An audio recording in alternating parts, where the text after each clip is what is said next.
Hello friends, मेरा नाम नदीम हैदर है। इस वीडियो के अंदर हम पढ़ेंगे सती के बारे में कि सती क्या होता है और साथ में कुछ फीचर जान लेंगे सती एक्ट 1987। तो आइए स्टार्ट करते हैं। देखिए, सती के बारे में जैसे मैंने कि एक वीडियो बनाई थी position of women in India, तो उसमें मैंने आपसे जिक्र किया था सती का।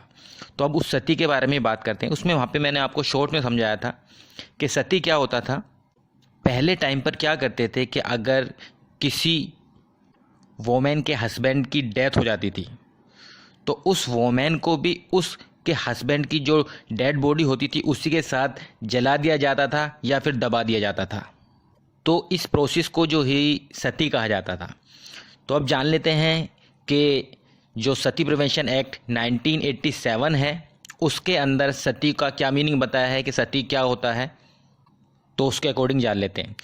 तो सती का मतलब दिया गया है कि अगर किसी भी वोमेन को या फिर किसी भी विडो को अगर जिंदा उसको जलाया जाता है या फिर जिंदा दबाया जाता है उसको उसके मरे हुए हस्बैंड की बॉडी के साथ या फिर उसकी किसी रिलेटिव की डेड बॉडी के साथ या फिर कोई भी ऐसी चीज़, आर्टिकल या कोई भी ऑब्जेक्ट जो कि उस हस्बैंड से या फिर उस रिलेटिव से बिलोंग करती है और इर्रेस्पेक्टिव ऑफ कि उस वोमेन की या उस विडो की मतलब खुद की इच्छा है या नहीं है, मतलब उसकी खुद की इच्छा हो भी तब भी ये चीज़ सती कहलाया जाएगा, और उसकी इच्छा ना हो, उसकी इच्छा के विरुद्ध उसको दबा दिया जाए या जला दिया जाए तब भी ये सती कहलाया जाएगा।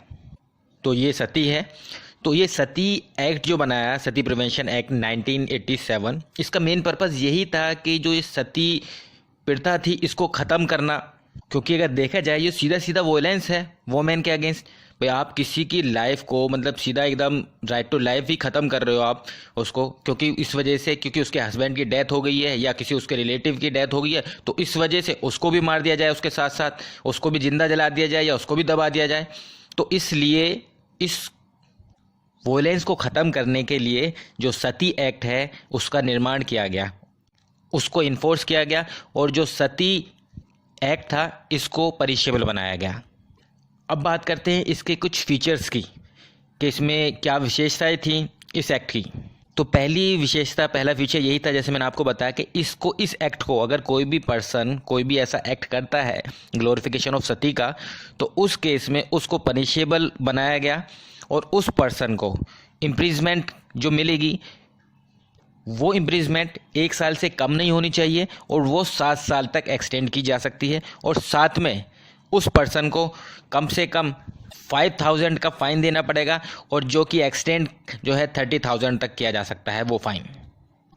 देखिए, इस एक्ट के जो सेक्शन 6 है उसके सब सेक्शन 1 में लिखा हुआ है कि जो कलेक्टर है या फिर डिस्ट्रिक्ट मजिस्ट्रेट अगर उनको लगता है कि जो सती वाला एक्ट है ये हो रहा है या फिर जो ऑफेंस है सती का ये होने वाला है या फिर कोई पर्सन है जो इसको अबेट कर रहा है, मतलब उकसा रहा है ये काम करने के लिए, तो कलेक्टर और मजिस्ट्रेट जो डिस्ट्रिक्ट मजिस्ट्रेट हैं वो अपने एरिया में उस पर्सन को वो एक्ट करने से या वो अबेट करने से उसको प्रोहिबिट कर सकते हैं।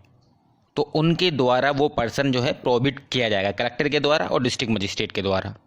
और अगर कोई पर्सन जो ऑर्डर कलेक्टर के द्वारा या फिर डिस्ट्रिक्ट मजिस्ट्रेट के द्वारा दिया गया है उस ऑर्डर को अगर नहीं मानता है, उसके अगेंस्ट जाता है, तो उस केस में उस पर्सन को कम से कम 1 साल और मैक्सिमम मतलब कि 7 साल तक की सज़ा हो सकती है, और साथ में उसको फ़ाइन देना पड़ेगा जो कि कम से कम मिनिमम जो है 5,000 और मैक्सिमम 30,000 तक का फ़ाइन उसको देना पड़ेगा उस पर्सन को। जो इसका सेक्शन 7 है वो बात करता है कि अगर कोई भी टेम्पल बना हुआ है जो कि कम से कम 20 साल का हो या फिर 20 साल से ज़्यादा का हो, या कोई भी ऐसा स्ट्रक्चर बना हुआ है जो कि 20 साल या 20 साल से ज़्यादा का हो, तो उस केस में अगर वहाँ पर जो सती से रिलेटेड जो है ऑफेंस हो रहा है तो उस केस में जो स्टेट गवर्नमेंट है वो उस टेम्पल को या फिर उस स्ट्रक्चर को रिमूव करने का ऑर्डर देगी। अब बात करते हैं सेक्शन 8 की। तो सेक्शन 8 कहता है कि अगर कलेक्टर को या फिर डिस्ट्रिक्ट मजिस्ट्रेट को लगता है कि कोई भी फंड या कोई भी प्रॉपर्टी इसलिए कलेक्ट की गई है या इसलिए एक्वायर की गई है ताकि जो सती का जो एक्ट है ये चीज़ किया जा सके, तो उस केस में जो कलेक्टर और डिस्ट्रिक्ट मजिस्ट्रेट है उस कलेक्शन को, उस फंड को या उस प्रॉपर्टी को सीज कर सकते हैं। पर इसकी जो मतलब की रिपोर्ट है, इसकी इंफॉर्मेशन जो है कलेक्टर या फिर डिस्ट्रिक्ट मजिस्ट्रेट जो है, जो स्पेशल कोर्ट होगा उसको प्रोवाइड करनी पड़ेगी। अब बात करते हैं सेक्शन 9 की। तो सेक्शन 9 कहता है कि इस एक्ट के अंदर एक स्पेशल कोर्ट बनाया जाएगा। इस सेक्शन के अंदर, सेक्शन 9 के अंदर स्पेशल कोर्ट बनाया जाएगा जिसके अंदर इस एक्ट के अंदर जो ऑफेंस दे रखे हैं उससे रिलेटेड ट्रायल चलेगा।